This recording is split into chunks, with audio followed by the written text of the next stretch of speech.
ውድ ምእመናን ከፊት ለፊታችን እጅግ ትልቅ እንግዳ እየመጣን የፍጥረተ ዓለሙ ትልቅ ክስተት ሸህሩ ረመዳን ሙእሚን ይሄን የተከበረ ቀን በትልቅ ክብር በትልቅ ዝግጅት ይቀበለዋል። ረመዳን ያናናር ዘይቤያችንን ሙሉ ለሙሉ የሚቀይር ነው። የእንቅልፍ ሰዓታችን ይቀየራል፣ አመጋገባችን ይቀየራል፣ አዋዋላችን ይቀየራል፣ አዳራችን ይቀየራል፣ ሕይወትን ይቀይራታል።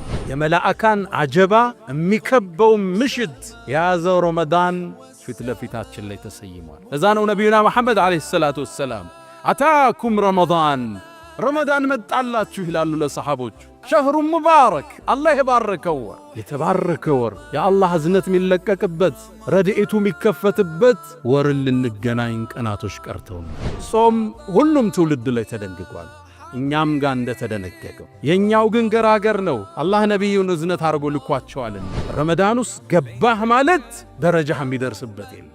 ነሳኢሙ ረሐማት አታኩም ረመዳን መጣላችሁ ይላሉ ነቢዩ ሰለላሁ ዐለይሂ ወሰለም። ይሄን ደረጃ ስለሚያውቁ ነው ቀደምቶቹ 6 ወር አድርሰን የሚሉት። አላህ የረመዳን ደረጃ ሲባል ትልቅ ቁም ነገር ነፍሶች የሚዘጋጁለትን የሥራ ፕሮግራሞቻችን ምንቀንስበትን የበለጠ የነፍስ ነጻ ላይ የምናተኩርበትን የምግብ ፍላጎታችንን ምንገታበትን ከጾም በኋላ ተራዊ ተሐጁድ ከተሐጁድ በኋላ ቁርአን አላህ ጋር ምንተዋወቅበት ወር ነው። ለዓለኩም ተተቁን ረመዳንን አግኝቶ ፈለም ይግፈር ለህ ፈዐብዐደሁ ላህ ረመዳንን አግኝቶ ያልተማረ አላህ ከዝነቱ ያርቀዋለኝ። አሚን። ይህ ጸጋ መጦለት የሰማይ በር ተከፍተው የጀነት በር ተከፍተው መላእካን እየዘነቡ በዚህ ወር ውስጥ ለምህረት ያልተዘጋጀ ከዝነቱ ያርቀዋለኝ። አሚን አልኩት።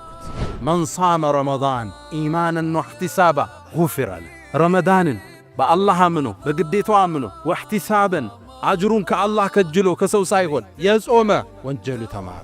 ወሊላሂ ዑተቃኡ ሚነ ናር በየምሽቱ አላህ ባሮቹ መርጦ ነፃ ያወጣል። ሶላት ላይ ቆሙትን ጾመው ያፈጠሩ ያሉትን መርጦ አላህ ነፃ ያወጣል። ይሄ ካላገኘ በየት ነው የምትማር? ለሳኢሚ ለጾመኛ ዳዕወቱን ላቱረድ አላህ የማይመልሰው ዱዓ አለ። ጀነት ውስጥ እኮ ጉረፈን አንድ ቆንጆ ቤት አለ። ሊመን አጣበል ከላም ንግግሩን ያለሰለሰ ወአጥዓመ ጣዓም ምግብን ላበላ ወአዳመ ሲያም ጾምን አከታትሎ ለጾመው ወቃመ ቢለይል ወናሱ ኒያም ሌሊት ሰው ተኝቶ እሱ ሶላት ላይ የተገኘ አራቱም ረመዳን ውስጥ አሉ። ረመዳን ኢማናችን የምናጎለብትበት አካላዊ ጤንነታችን የምንጠብቅበት የወንጀል መዝገቦቻችንን የምናጸዳበት። ብዙ ለምግብ አንቸኩል፣ ለመብላት አናብዛ። የሆነ ነገር ቀመስነ ተራዊ እንዳይከብደን መለስ። ሌሊትም እንደነገሩ ይሄ ወር ያልፋል። አላህ በቃል ገልጾታል። አያመን ማዕዱዳት ትንሽ ቀናቶች ነው ይላል። እመኑኝ አላህ የነገ ሰው ካረገ ረመዳን እንዴት አለፈ ብለን እዚህ ላይ ኹጥባ እናነሳዋለን። ቀናቶቹ ቶሎ ይነግዳሉ። ሕያጅ ናቸው። ተጠቅመንበት እንውጥ።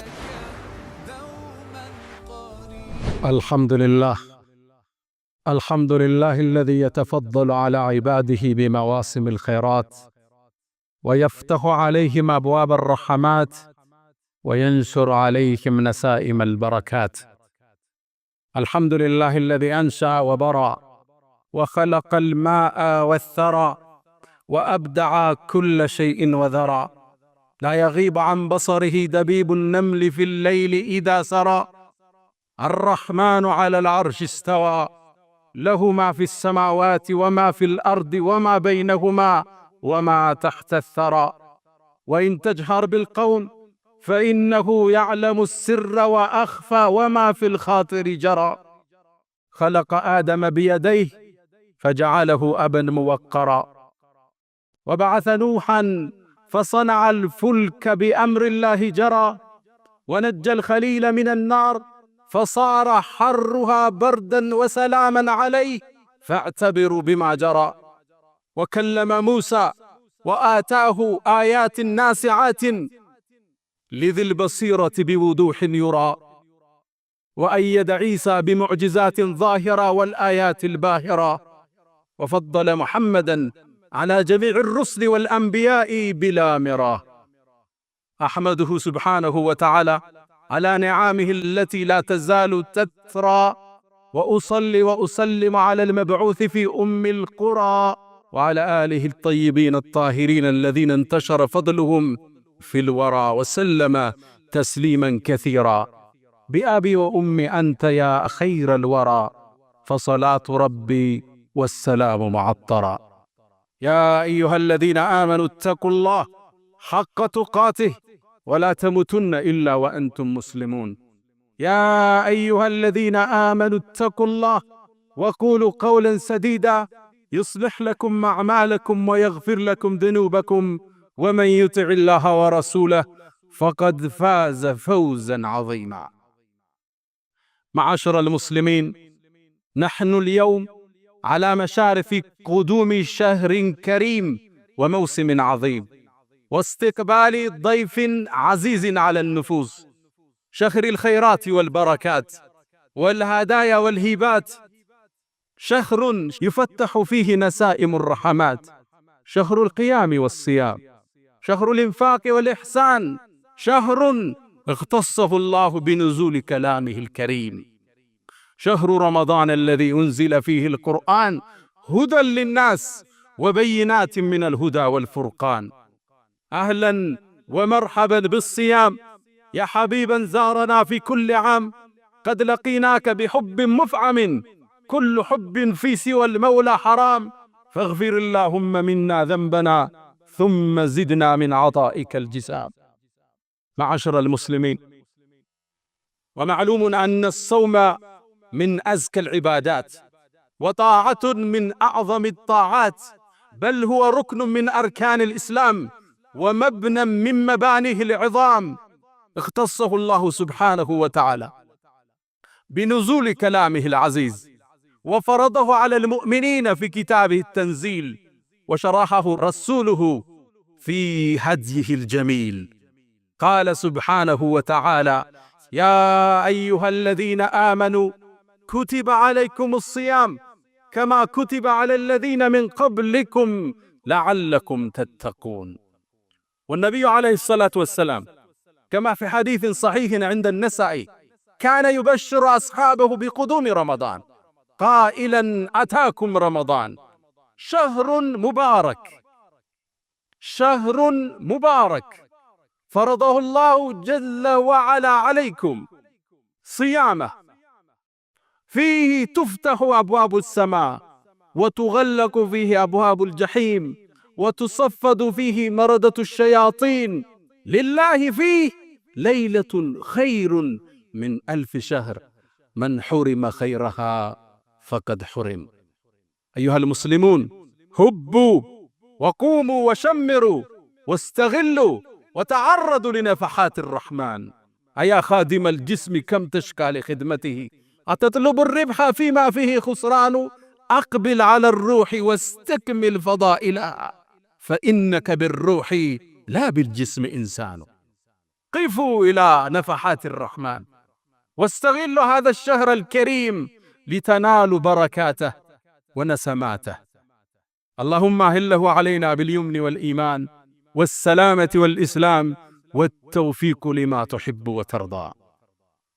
ውድ ምእመናን፣ ከፊት ለፊታችን እጅግ ትልቅ እንግዳ እየመጣን የፍጥረተ ዓለሙ ትልቅ ክስተት ሸህሩ ረመዳን። ሙእሚን ይሄን የተከበረ ቀን በትልቅ ክብር በትልቅ ዝግጅት ይቀበለዋል። ረመዳን የአኗኗር ዘይቤያችንን ሙሉ ለሙሉ የሚቀይር ነው። የእንቅልፍ ሰዓታችን ይቀየራል፣ አመጋገባችን ይቀየራል፣ አዋዋላችን ይቀየራል፣ አዳራችን ይቀየራል፣ ሕይወትን ይቀይራታል። ኑሯችንን እንደ አዲስ ይከልሰዋል። የሚቀየረው ግን ኑሯችን ብቻ አይደለም፣ ፍጥረተ ዓለሙም ላይ ግዙፍ ክስተቶች ይከሰታሉ። ነቢዩና መሐመድ ዓለይሂ ሰላቱ ወሰላም ነሳኢ ላይ በተዘገበው ሐዲስ ፊህ ቱፍተሑ አብዋቡ ሰማ፣ ረመዳን ሲገባ የሰማይ በሮች ይከፈታሉ። ሰማይ ግዙፍ ዓለም፣ የአንዱ ሰማይ ውፍረት 500 ዓመት ያጸዳል። ይህ በር ይከፈታል። በሌላ ዘገባቸው ላይ ፊህ ቱፍተሑ አብዋቡል ጅናን፣ የጀነት በሮች ይከፈታሉ። 7ቱን ሰማይ አልፈህ የምታገኘው ግዙፍ ዓለም ጀነት ይባላል። እነዛ በሮች እንዲከፈቱ ይደረጋል። የጀሃነም በሮች እንዲዘጋ ይደረጋል። ልብ በሉ፣ ምድር ላይ ብቻ አይደለም ክስተቱ፣ የሰማይ ሰማያት ላይ ተአምር ይጀምራል ክስተቱ። የጀነት በሮች እንዲዘጉ ይደረጋል። አላሁ ስብሓነሁ ወተዓላ መላእክቶችን ጀነትን እንዲያስውቧት ትእዛዝ ይሰጣል። ውቧ ጀነት ውበት ይጨመርላታል። ምናልባት እኮ ባሮቼ የዱንያን ስንክሳር አልፈው ወደ አንቺ በዚህ ረመዳን ሊመጡ ይችላሉና አስውቧት ይባላል። ረመዳን ላይ የኛ አመጋገብ ስርዓት ብቻ አይደለም የሚቀየር፣ ፍጥረት ዓለሙ ነው እንደ አዲስ የሚቀየር። ሰማይ ይከፋፈታል፣ የጀነት በሮች ይከፈታሉ፣ የጀሃነም በር ይዘጋል። መላእካን ከሰማይ ወደ መሬት ይረግፋሉ። ተነዘሉ ልመላኢከቱ ወሩሑ ፊሃ። አዎ መላእካን ጅብሪልን አጅቧቸው ወደ ምድር የሚዘንቡበት ምሽትን የያዘው ወር ውስጥ ልንገባ ሳምንት ቀርቶናል። ተነዘህ መላኢካ የቁርአኑ አገላለጽ ጥልቅ ነው። ተንዚሉ አላለም፣ ይወርዳሉ ማለት ነው። ተነዘሉ ማለት ቁጥሩ ማይታወቅ ይረግፋሉ ማለት። የመላእካን አጀባ የሚከበው ምሽት የያዘው ረመዳን ፊት ለፊታችን ላይ ተሰይሟል። ለዛ ነው ነቢዩና መሐመድ ዓለይሂ ሰላቱ ወሰላም አታኩም ረመዳን፣ ረመዳን መጣላችሁ ይላሉ ለሰሓቦች። ሸህሩ ሙባረክ፣ አላህ የባረከው ወር፣ የተባረከ ወር፣ የአላህ እዝነት የሚለቀቅበት ረድኤቱ የሚከፈትበት ወርን ልንገናኝ ቀናቶች ቀርተውናል። ሙእሚን ካሁኑ ይሰንቃል፣ ዝግጅት ያረጋል፣ በተውባ ይጀምረዋል፣ በይቅርታ ያጥበዋል፣ ሐቅ ያደርሳል፣ ስልክ ይደውላል፣ ዝግጅት ያደርጋል። ደረጃው ትልቅ ነው፣ ማይደረስበት ድካ ነው። ወሰኑ ሚለካ አይደለም። ረመዳን ወሰን የለሽ ጸጋ። አላሁ ስብሓነሁ ወተዓላ ይሄን ጾም እኛ ጋር እንደደነገገው ሁሉ በሁሉም ክፍለ ዘመናት ደንግጎት አልፏል።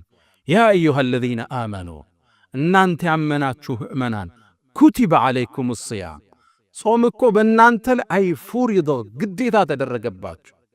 ታዲያ በነቢ ኡመት ብቻ ነው እንዳንል ከማ ኩቲበ ዓለ አለዚነ ሚን ቀብሊኩም፣ ከእናንተ በፊት በነበሩ ሕዝቦች ላይ ልክ እንደተወሰነው። ዓላማው ምንድነው?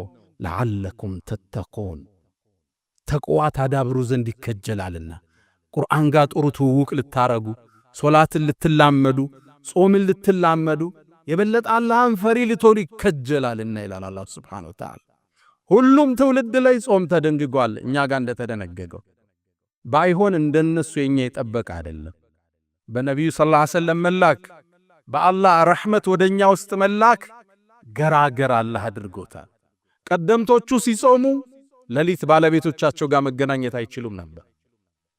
ቀደምቶቹ ሲጾሙ መናገር ያስፈጥር ነበር። ለዛ ነው መርየም ዓለይሃ ሰላም ቁርአን ላይ ፈለን ኡከሊመ ልየውመ ኢንሲየን ያለችው። ዛሬ እኔ ሰው አላናግርም ጾመኛ ነኝ በይ። ልጇን ይዛ መጣች፣ በምልክት ቋንቋ ነገረቻቸው። አንቺ አትናገሪም እንዴ? ልጅሽን እንዴት የታዘለን ሕፃን እናናግራለን? ከይፈ ኑከሊሙ መን ካነ ፊል መህድ ሰብያ። አንቺ አውሪ እንጂ እሱማ እንዴት ይናገራል? ቸከቸቋት። ጾሟ እንደ ፈርስ አፏን ዘጋች። ቀደምቶቹ ሲጾሙ ማውራት ክልክል ነው። ለሌሊት ባለቤቶቻቸው ጋር መተኛት ክልክል ነው። ሲቶብቱ ራሳቸውን ሁሉ እንዲገድሉ የተደረጉ ሕዝቦች አሉ።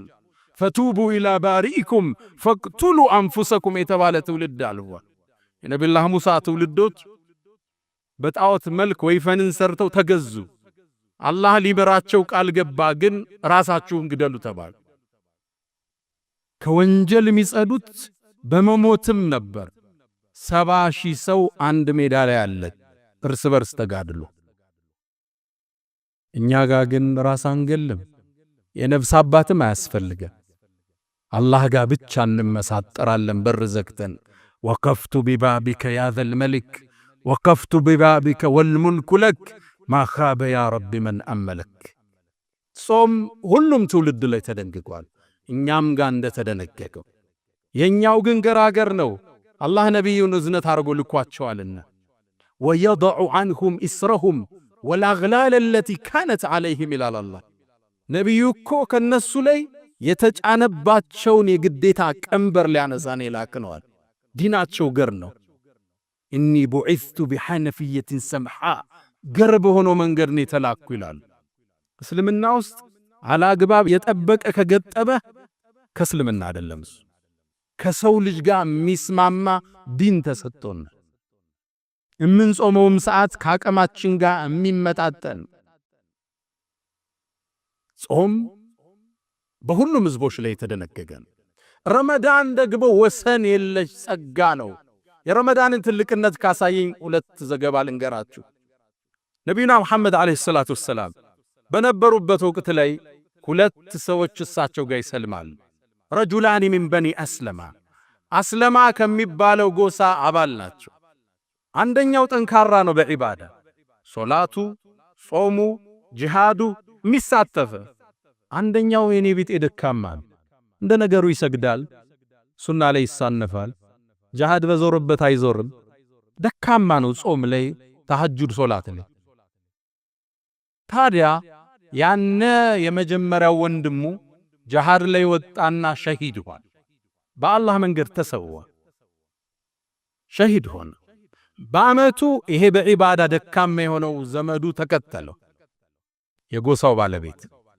ታዲያ በአንድ ቀን ላይ ወይ በአንድ ምሽት ላይ ጠልሐቱ ብን ዑበይድላህ ከአስሩ ጀነት ከተበሰሩት አንዱ የሆነው ሰሓባ ህልም አየ። ያየው ህልም አስደነገጠው። ወደ ጀነት ሰዎች ሲጠሩ ነው በህልሙ ያየው። ጥሪ ሲደረግ ግን መጀመሪያ ጀነት በክብር እንዲገባ የተደረገው ሁለተኛ የሞተው ያ በዒባዳ ደካማ ይሆን። በጣም ተገረመ ጠልሐ። የመጀመሪያውን ያቀዋል፣ ሸሂድ ሆኖ ነው የሄደ፣ ዒባዳው የጠነከረ ነው። እንዴት ቀድሞ ሊጠራ ቻለ? ይህን ብጅታ ይዞ ጠልሐ ወደ ሰሓቦች ወጣ፣ ታሪኩን ነገራቸው። እነሱም ግራ ተጋቡ። እገሌ ነበር ምናቀው በጂሃዱ፣ በእጅቲሃዱ፣ በሶላቱ፣ እንዴት ይሄኛው ደካማው ቀድሞ ጀነት ገባ? ይሄ ወሬ ከሰሃባ ወደ ሰሃባ እየነጠረ ማንጀሮ ጋር ደረሰ። ነቢዩና ሙሐመድ ዓለይሂ ሰላቱ ወሰላም ታሪኩን ነገሯቸው። መልእክተኛው በአንድ ቃል ቋጩት። አወ ሚን አይ ሸይእን ተዕጀቡ፣ ምኑን ያስገረማቸው አላቸው። አወለም ዩዓመር ባዕደሁ ሰና ወአድረከ ረመዳን አላቸው። ከሱ በኋላ አንድ ዓመት አልቆየም እንዴ ሁለተኛው አሏቸው። አዎ አሉ። ረመዳንስ አግኝቶ አሏቸው። አዎ አሏቸው። ፈወላህ አሉ፣ በአላህ ይሁንብኝ ለማ በይነሁማ ከማ በይነ ሰማኢ ወልአርድ፣ በሁለቱ መሃል ያለው የጀነት ደረጃ ልዩነት በምድርና በሰማይ ካለው በላይ ነው አሉ ነቢዩ ሰለላሁ ዐለይሂ ወሰለም። አዎ እርግጥ ነው በዒባዳ ይበልጠዋል፣ በተሐጁድ ይበልጠዋል። አዎ እርግጥ ነው ሸሂድ ሆኖ ነው የተሰዋው ያንኛው። ይሄኛው ግን ረመዳንን አገኘ። ረመዳን ውስጥ ገባህ ማለት ደረጃህ የሚደርስበት የለም። ነሳኢሙ ረሐማት አታኩም ረመዳን መጣላችሁ ይላሉ ነቢዩ ሰለላሁ ዐለይሂ ወሰለም። ይሄን ደረጃ ስለሚያውቁ ነው ቀደምቶቹ 6 ወር አድርሰን የሚሉት። አላህ የረመዳን ደረጃ ሲባል ትልቅ ቁም ነገር፣ ነፍሶች የሚዘጋጁለትን፣ የሥራ ፕሮግራሞቻችን ምንቀንስበትን፣ የበለጠ የነፍስ ነጻ ላይ የምናተኩርበትን፣ የምግብ ፍላጎታችንን ምንገታበትን፣ ከጾም በኋላ ተራዊ ተሐጁድ፣ ከተሐጁድ በኋላ ቁርአን አላህ ጋር ምንተዋወቅበት ወር ነው። ለዓለኩም ተተቁን፣ ተቅዋ ታዳብሩ ዘንድ ይከጀላል። ዓመታዊ ስንቅ ምንዝበት ወር ነው። በዚች ሌሊት ውስጥ የሚገኝ አንድ ምሽት አለ፣ ከ1000 ወር በላይ ደረጃ አለ። ልብ ብላችኋል? ከ1000 ቀን አላልኩ፣ ከ1000 ወር በላይ የሚመዝን ሌሊትን ያቀፈ ወር ወደኛ እየመጣ ረመዳን ትልቅ ጸጋ። በሱ ውስጥ ገብቶ ያልተማረ መቼም ሊማር አይችልም። ነቢዩና መሐመድ ዓለይሂ ሰላቱ ወሰላም አንዴ ሚንበር እየወጡ 3 ጊዜ አሚን አሉ። ማን ዱዓ እንደሚያደርግ አይታወቅም። እሳቸው ግን አሚን ይላሉ። ሰሃቦቹ ጠይቀዋቸው የአላህ መልእክተኛ ምንድነው አሚን ያልከው? ዱዓ የሚያደርግ ግን አይሰማንም አሉ። ጅብሪል መጣ፣ 3 ዱዓ አደረገ፣ 3ቱን አሚን አልኩት። አሚን ካሉት ውስጥ የመጀመሪያው ያንተ ስም ተነስቶ ሰለዋት ያላወረደ ከአላህ እዝነት ይራቅ ብሏለኝ፣ አሚን አልኳል። ሁለተኛው ወላጆቹን አግኝቶ ጀነት ያልገባ ከአላህ ረሕመት ይራቃለኝ። አሜን አልኩት። ወላጆች ትልቅ ጸጋ፣ የችላ ያልነው ትልቅ ጸጋ። አንዳንዱ ወላጆቹን ሌላ የስቃይ ማዕከል ውስጥ ከቷቸዋል። ሦስተኛው ረመዳንን አግኝቶ ፈለም ይግፈር ለህ ፈዐብዐደሁ ላህ። ረመዳንን አግኝቶ ያልተማረ አላህ ከዝነቱ ያርቀዋለኝ። አሚን አለ። ይህ ጸጋ መጦለት የሰማይ በር ተከፍተው የጀነት በር ተከፍተው መልአካን እየዘነቡ በዚህ ወር ውስጥ ለምህረት ያልተዘጋጀ ከዝነቱ ያርቀዋለኝ። አሚን አልኩት። እንድንማር የመጣ ወር ነው ረመዳን። ነቢዩና መሐመድ ዓለይሂ ሰላቱ ወሰላም ተመልከቱ የምህረቱን ደረጃ። መን ሳመ ረመዳን ኢማናን ወሕቲሳባ ጉፊረ ለህ። ረመዳንን በአላህ አምኖ በግዴታው አምኖ ወሕቲሳበን አጅሩን ከአላህ ከጅሎ ከሰው ሳይሆን የጾመ ወንጀሉ ተማረ። አንድ በሉ። ሁለተኛው ደግሞ የምህረት መስፈርት ልንገራችሁ። መን ቃመ ረመዳን ኢማናን ወሕቲሳበን ጉፊረ ለህ።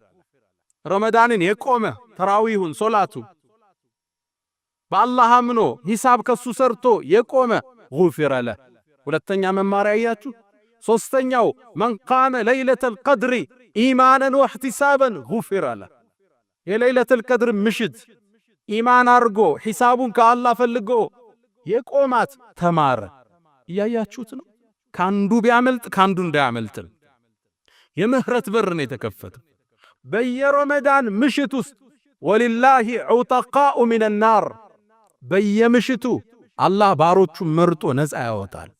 ሶላት ላይ ቆሙትን ጾመው ያፈጠሩ ያሉትን መርጦ አላህ ነፃ ያወጣል። ይሄ ካላገኘ በየት ነው የምትማር? አምስተኛ ልሳኢሚ ለጾመኛ ዳዕወቱን ላቱረድ፣ አላህ የማይመልሰው ዱዓ አለው። ዱዓ ከሚለምነው ውስጥ ታዲያ ምንድነው? አላሁመ ግፊር ሊ። የምህረት በር ነው አላህ ከፍቶ ይመጣል። ወንጀልህን ቆጥረህ ስተትህን መዝነህ ወንጀልህን ይቅርታ የምትጠይቅበት ትልቅ ወር፣ የከፍታ ወር፣ ወሰን የለሽ ጸጋ። እሱን አገኘህ ማለት ካንተ የሚደርስ የለም። ነቢዩና መሐመድ ዓለይሂ ሰላቱ ወሰላም ኢነ ፊል ጀነቲ ጀነት ውስጥ እኮ ጉረፈን አንድ ቆንጆ ቤት አለ ከርቀት የሚታይ ዩራ ባጢኑሃ ሚን ዛሂረሃ ወዛሂሩሃ ሚን ባጢኒሃ፣ ከውጭ ውስጡ የሚታይ ከውስጥ ውጩ የሚታይ። እንዴት ነው? አላህ ብቻ ነው የሚያውቀው። በጣም ውብ የሆነ ማራኪ የሆነ የሚያምር ሰገነት አለ። ለማን ነው አላቸው አቡ ማሊክ አልአሽዓሪ ሰሐባው ጉጋ። ማራኪ ቤት ነው የተነገረው፣ ሰገነት ነው የተነገረው። የአላህ መልእክተኛ ይህ ለማን ነው አላቸው። ቃል ሊመን አጣበል ከላም፣ ንግግሩን ለስላሳ ላረግ። አንዳንዱ ጠንከር ያለ ቃል በመናገር የሚከበር ይመስለዋል። ስብር ነው ሰው ጋር ስትገናኝ፣ ለስልስ ነው ውድቅ ነው። ሊመን አጣበል ከላም፣ ንግግሩን ያለሰለሰ። ወአጥዓመ ጣዓም፣ ምግብን ላበላ። ወአዳመ ሲያም፣ ጾምን አከታትሎ ለጾመው። ረመዳን ይጨርሳል፣ ሲታ ሚን ሸዋል ይጨምርበታል። ወቃመ ቢለይል ወናሱ ኒያም፣ ሌሊት ሰው ተኝቶ እሱ ሶላት ላይ የተገኘ። አራቱም ረመዳን ውስጥ አለ። ሰው ማብላት ማስፈጠር አለ፣ ሌሊት ተሐጁድ መስገድ አለ። መጥፎ አትናገር ተብለሃል፣ ንግግርህ ለስላሳ ነው። ጾም ላይ ነህ፣ በየቀኑ እያከታተልክ እየጾምክ ነው። ያ ነው ውብ ጀነት የምንሸለምበት ማዕድ ፊት ለፊታችን ላይ አለ። ወደ አላህ እንመለስ፣ ምህራቱን ጠይቀው። ፈስተግፊሩህ ፈጡባ ሊልሙስተግፊሪን።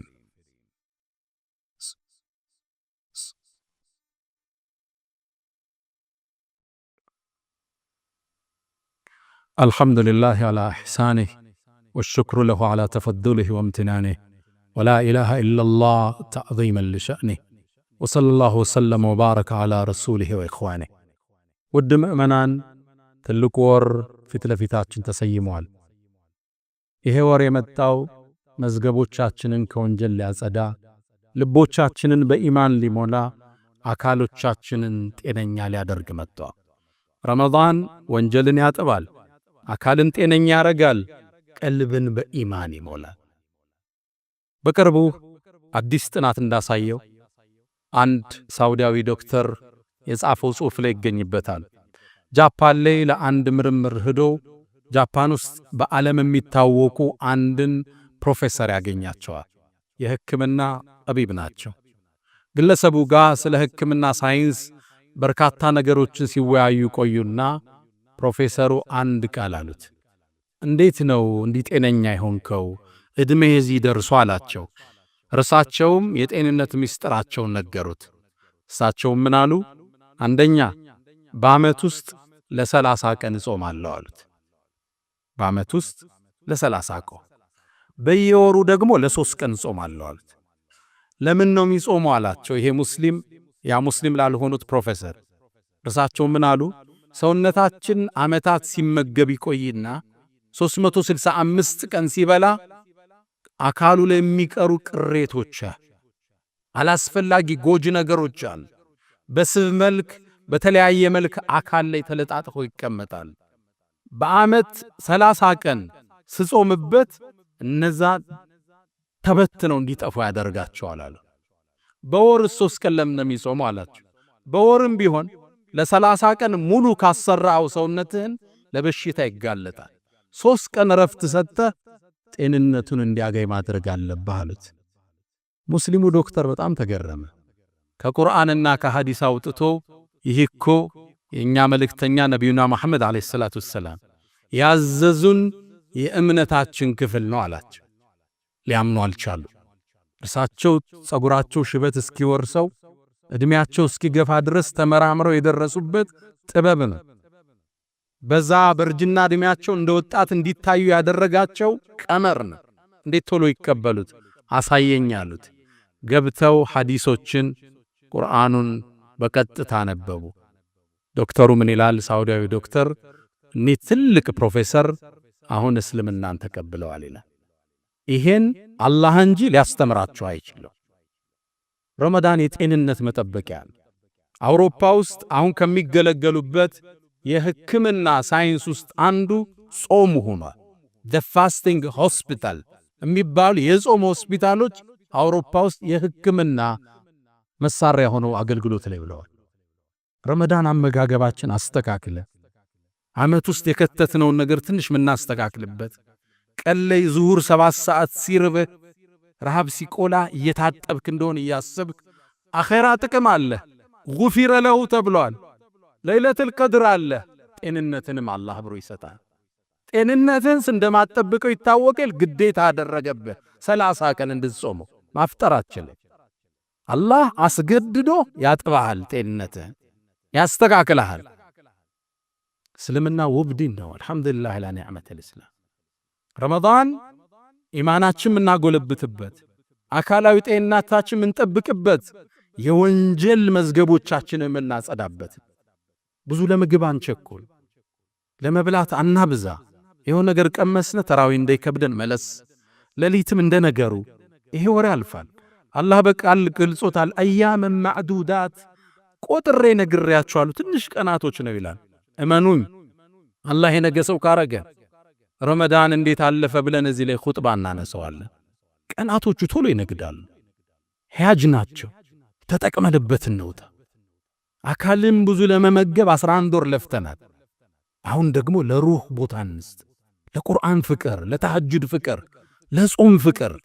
ያ ኻዲመል ጅስም አንተ አካልህን በመመገብ ቢዚ የሆንክ ሰው ከም ተሽቃሊ ኺድመትህ እንዴት ነው ራስህን የጣልከው? ራስን በመንከባከብ ብቻ፣ በአመጋገብ በአጠጣጥ ብቻ ቢዚ፣ በጂም ብቻ ቢዚ። አተጥሉቡ ርብሐ ፊማ ፊህ ኹስራን፣ ኪሳራ ባለበት ነገር ትርፍን ትጠብቃለህ እንዴ? አቅቢል አለ ሩህ፣ ወደ ሩህም ተመለስ እንጂ ወደ ዋናው ማንነት። ሰውነት እኮ መጓጓዣ ነው። ዓላማው ሩህ ነች የተፈጠረበት። ይሄ ቀፎው ነገ ይጣላል፣ ነገ ይበሰብሳል። እሷን ሊያደርስ እሷን ሊሸከም ነው አካል የመጣው። ልክ እንደ ልብስ ውሰደው እንደምታወልቀው ነገ አካልን ታወልቀዋለህ። ሩህን ወደ አላህ የምትከደው ኢላ መን አተላህ ቢቀልቢን ሰሊም። እሷን ማጽዳት ነው ትልቁ ተልእኮ። አቅቢል አለ ሩህ ወስተክሚል ፈዳኢላ። ቀልብህን አጽዳው፣ ወደ እሷ ተመለስ። ፈኢነከ ብሩህ ላ ብልጅስም ኢንሳን። አንተ እኮ ሰው የተባልከው ወለቀድ ከረምና በኒ አደም የተባልከው በሩህ ነው እንጂ በአካልህ አይደለም። ወደ ቀልባችን እንመለስ። ረመዳንን ለለውጥ እንጠቀምበት፣ ለማህርታ እንጠቀምበት፣ ጤንነታችን ለመመለስ እንጠቀምበት፣ ሌሎችን እንርዳ፣ በይቅርታ እንገናኘው። አላህ ጾማችንን ይቀበለን።